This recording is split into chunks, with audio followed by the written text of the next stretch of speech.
بسم اللہ الرحمن الرحیم۔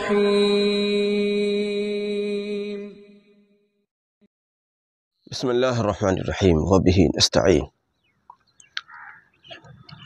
نسیم صبح کا پیغام لے کر حاضر خدمت ہیں۔ آج کے اس ایپیسوڈ کے اندر ایک خوبصورت نقطے کی طرف آپ کی توجہ کو مبذول کرانا چاہتے ہیں۔ آپ دیکھیے کہ کائنات کا جو وجود ہے، کائنات کا وجود عشق سے تعلق رکھتا ہے۔ اللہ رب العزت نے اس ساری کائنات کو جناب رسول اللہ صلی اللہ علیہ وسلم کی محبت میں قائم فرمایا۔ اس کائنات کو جو وجود بخشا، جناب رسول اللہ صلی اللہ علیہ وسلم کی محبت میں اس کو وجود بخشا۔ گویا کہ ساری کائنات، اس کے اندر جتنی بھی چیزیں آپ کو نظر آتی ہیں، یہ آسمان، زمین، اس میں اگنے والے یہ تمام جو آپ درخت، پودے، فصلیں، پھول، کانٹے، جو بھی آپ کو نظر آتا ہے، سب کا سب بطفیل جناب رسول اللہ صلی اللہ علیہ وسلم ہے۔ اور حضرت محمد صلی اللہ علیہ وسلم کے طفیل یہ بننے والی کائنات، یقین جانیے اس کی بادشاہت اس کو مل سکتی ہے جو اس کی وجہ وجود کا عاشق ہو۔ وجہ وجود یعنی جس کی وجہ سے اس کائنات کو وجود بخشا گیا ہے، جو اس عظیم الشان ہستی کا عاشق ہوگا، وہی شخص اس کائنات کا حاکم ہوگا اللہ کی قدرت سے۔ جتنے بھی اولیاء اللہ، اہل اللہ، جتنے بھی مشائخ، جتنے بھی بزرگ اللہ والے، جتنے بھی حضرات گزرے ہیں، تمام کے تمام عشق کی منزلوں سے ہو کر گزرے ہیں۔ تمام کے دلوں میں عشق کی شمع روشن ہوئی تو اللہ کے فضل سے ان کو بلندیاں ملیں، ان کو ترقیاں ملیں، انہوں نے بلند مقام حاصل کیے۔ اس لیے اگر اس کائنات کی حکمرانی چاہتے ہو، میں نہیں کہہ رہا کہ آپ اپنی دکان چلانا چاہتے ہو۔ کیا دکان ہوتی ہے؟ اتنی سی دکان، کائنات اتنی بڑی، آپ کی فیکٹری چل جائے۔ کون سی فیکٹری؟ اتنی سی فیکٹری، کائنات اتنی وسیع۔ آپ چاہتے ہیں میں اس ملک کا بادشاہ بن جاؤں۔ کون سا ملک؟ اتنا سا ملک۔ ہم تو ساری کائنات کی حکمرانی کی بات کر رہے ہیں۔ ساری کائنات کی حکمرانی اگر چاہتے ہو تو جناب رسول اللہ صلی اللہ علیہ وسلم کا عشق دل میں بسا لو۔ نبی صلی اللہ علیہ وسلم کا عشق اگر ہے تو ساری کائنات آپ کی خادم اور آپ کائنات کے مخدوم ہیں۔ اور اگر نبی صلی اللہ علیہ وسلم کا عشق نہیں ہے، نعوذ باللہ من، تو پھر یاد رکھیے گا، پھر کوئی وظیفہ، کوئی چلہ، کوئی عمل آپ کو وہ نفع نہ دے سکے گا جو عاشق اس سے نفع اٹھا سکتے تھے۔ اس لیے عزیزو، بنیادی چیز یہ ہے کہ اپنے دل کے اندر عشق کی شمع روشن کرو۔ جتنے لوگ راتوں کو اٹھ کر، سردیوں میں راتوں کو اٹھ کر، گرمیوں میں راتوں کو اٹھ کر اللہ کے حضور کھڑے ہوتے ہیں، یہ عاشق ہیں۔ جتنے لوگ اپنے آرام کو چھوڑ کر، اپنی نیند کو قربان کر کر اس جذبے سے درود شریف پڑھ رہے ہوتے ہیں کہ نہیں، مجھے لاکھوں درود شریف پڑھنا ہے۔ ان کے ذہنوں میں، ان کے قلب میں اللہ کے فضل سے عشق بس گیا ہے۔ عشق بس گیا ہے تو الحمدللہ انہیں یہ رہتا ہے کہ اگر میں نے کل 6 لاکھ پڑھا تھا تو آج مجھے درود شریف 6.5 لاکھ، 6.25 لاکھ ہو جانا چاہیے۔ آج 6.5 ہو گیا ہے تو کل کو میرا 7 لاکھ درود شریف ہو جانا چاہیے۔ عاشق۔ اس لیے اپنے مسائل کے لیے الجھنے والوں، میں کہتا ہوں اس وظیفے کو کرو۔ بہت وظیفے کیے، بڑے چلے کیے، مجھے ایسے بہت ملتے ہیں اللہ کے بندے جو کہتے ہیں کہ جی اتنے عمل کر چکے ہیں، اتنے چلے کر چکے ہیں، اتنے عاملوں کو دکھا چکے ہیں، اتنے عاملوں سے سابقے پڑھ چکے ہیں، فلاں بہت بڑے بزرگ تھے، انہوں نے یہ والا وظیفہ بتایا تھا، ہم نے وہ کیا، وہ فلاں بہت بڑے عامل تھے، ہم نے وہ کیا، وہ بہت بڑے عالم تھے، ہم نے ان کا بتایا ہوا وظیفہ کیا، سب کچھ کیا، جی ہمارا کام نہیں ہوا۔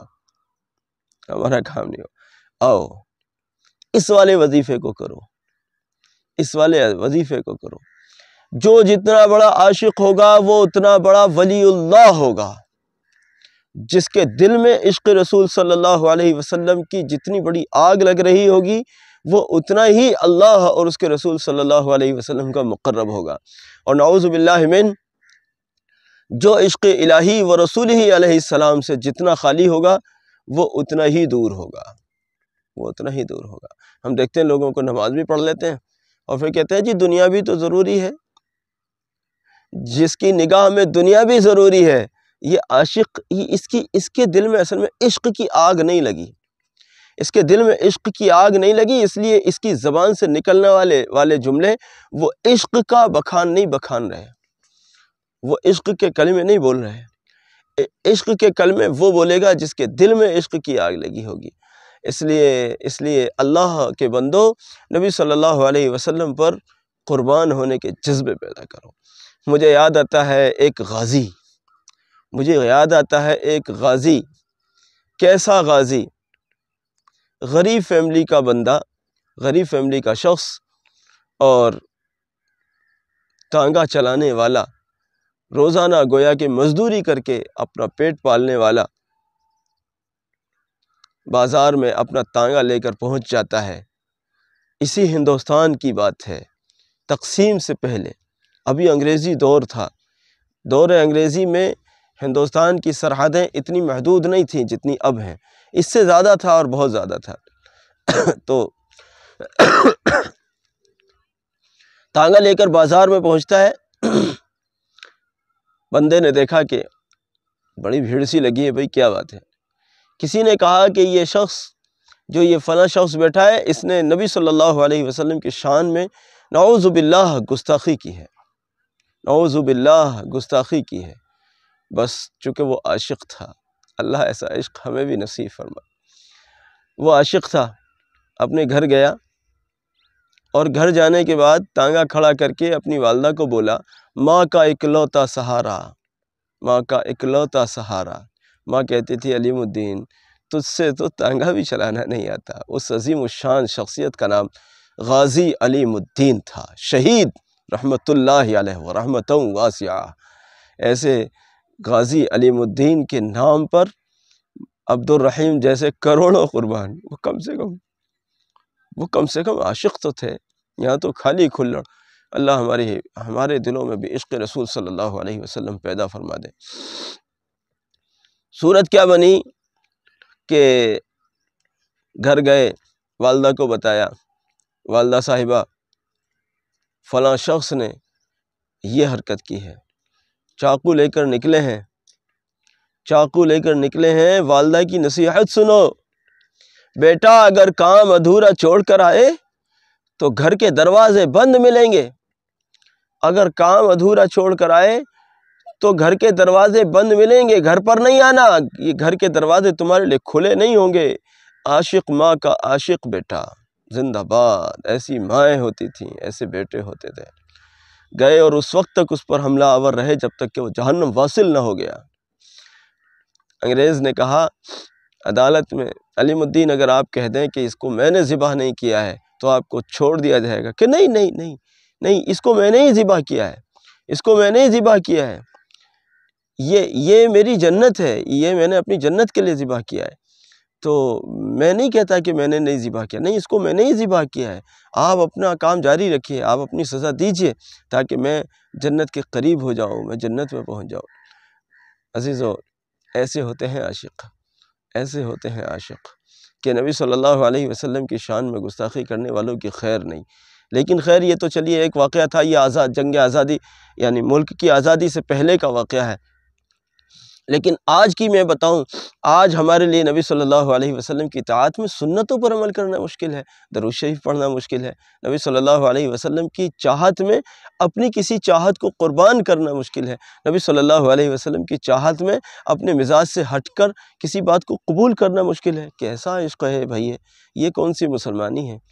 آؤ اپنے جذبات کو نبی صلی اللہ علیہ وسلم کے حوالے کریں۔ جو چیز ہمارے نبی صلی اللہ علیہ وسلم کو پسند ہے آؤ آج سے اس کو ہم پسند کریں۔ جو چیز ہمارے نبی صلی اللہ علیہ وسلم کو پسند نہیں ہے آؤ آج سے ہم اس چیز کو قربان کریں کہ ہم اس کو نہیں کریں گے کہ ہمارے نبی علیہ السلام کو پسند نہیں ہے۔ اس لیے آپ درود شریف پڑھتے ہیں، آپ استغفار کرتے ہیں، لمبے لمبے چلے اور وظیفے پڑھتے ہیں، آپ تہجد گزار ہیں، تلاوت کرتے ہیں، نمازیں پڑھتے ہیں اور جانے کیا کیا کرتے ہیں۔ اگر آپ عاشق نہیں ہیں تو بات ادھوری رہ گئی ہے، اگر آپ عاشق نہیں ہیں تو ابھی بات منزل سے دور ہے۔ اس لیے اس سب کے ساتھ ساتھ آپ عشق کی آگ اپنے دل میں پیدا کرو تاکہ دل میں ولایت داخل ہو، دل میں ولایت داخل ہو۔ کیسے بتاؤں، ہم تو دراصل یہ میں نے کبھی زندگی میں نہیں سوچا تھا کہ ہمارے شاگردوں میں بھی اولیاء پیدا ہو جائیں گے، لیکن اللہ تعالیٰ ہمارے بزرگوں کو جزائے خیر دے، انہوں نے جس طرح سے تربیت فرمائی، انہوں نے ہمیں ایک نقطہ سمجھا دیا کہ درود شریف ہر خزانے کی چابی ہے۔ آپ ولی بننا چاہتے ہو درود شریف کے ذریعے سے بن جاؤ، آپ کسی مسئلے کا حل چاہتے ہو درود شریف کے ذریعے سے کرا لو، بیمار ہو شفا چاہتے ہو، میرے پاس جب وہ مریض آتا ہے نا کوئی، یا میں کسی ایسے مریض کی خرید پوچھنے جاتا ہوں جس کو ڈاکٹروں نے کہہ دیا ہے کہ بس اب تو یہ تو گیا، بس یہ تو گیا، یہ تو بس جنت کا ہی راستہ ہے اب تو اس کے لیے، اور یہ کہیں نہیں رکے گا اس سے پہلے، ہم کہتے ہیں نہیں، اگر اللہ کی مرضی ہے اور اس کی زندگی ہے تو یہ بغیر دواؤں کے ٹھیک ہوگا انشاءاللہ، بغیر دواؤں کے ٹھیک ہوگا۔ میرے کتنے مسئلے اللہ کے فضل سے، میرے کتنے مسئلے الحمدللہ بغیر دواؤں کے ٹھیک ہوتے ہیں، اللہ کا کرم ہے، اللہ کا شکر ہے، اللہ کا فضل ہے۔ مجھے دواؤں کی طرف بہت زیادہ رغبت نہیں ہوتی، بہت چلیے کوئی کھا لی۔ میرے حکیم صاحب مجھ سے ناراض رہتے ہیں، کہتے ہیں آپ دوائی پابندی سے نہیں کھاتے، اگر کوئی دوائی لے جاتے ہیں آپ اہتمام سے دوائی نہیں کھاتے۔ مجھے دوائی کی طرف توجہ ہی نہیں ہے، مجھے معلوم ہے میرا علاج کیا ہے، میرا علاج درود شریف میں کر دیتا ہے میرا اللہ، میرا علاج مراقبے میں کر دیتا ہے میرا اللہ، تو مجھے دواؤں کی طرف زیادہ رغبت ہی نہیں ہوتی۔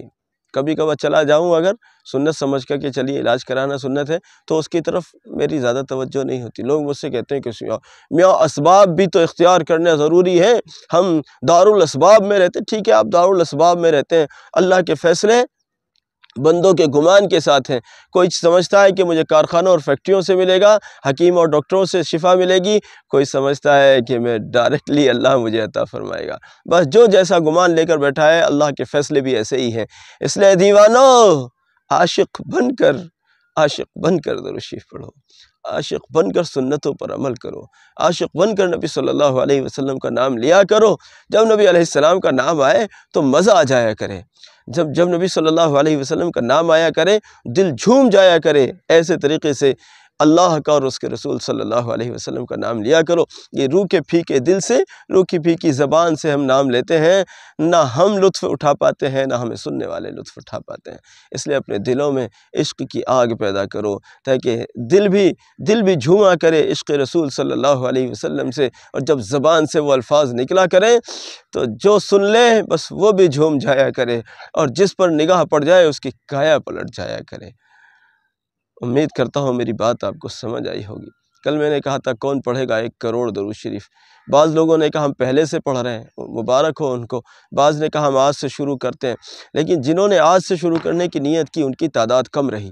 اور بتاؤ کون کرتے ہیں آج سے نیت اس بات کی کہ ہم انشاءاللہ آج سے ہر سنت کا اہتمام کریں گے، اور 1 کروڑ درود شریف، 1 کروڑ درود شریف انشاءاللہ کم سے کم وقت میں پڑھیں گے۔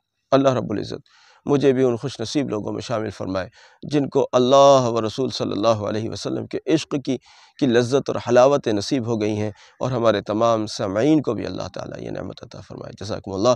السلام علیکم ورحمۃ اللہ وبرکاتہ۔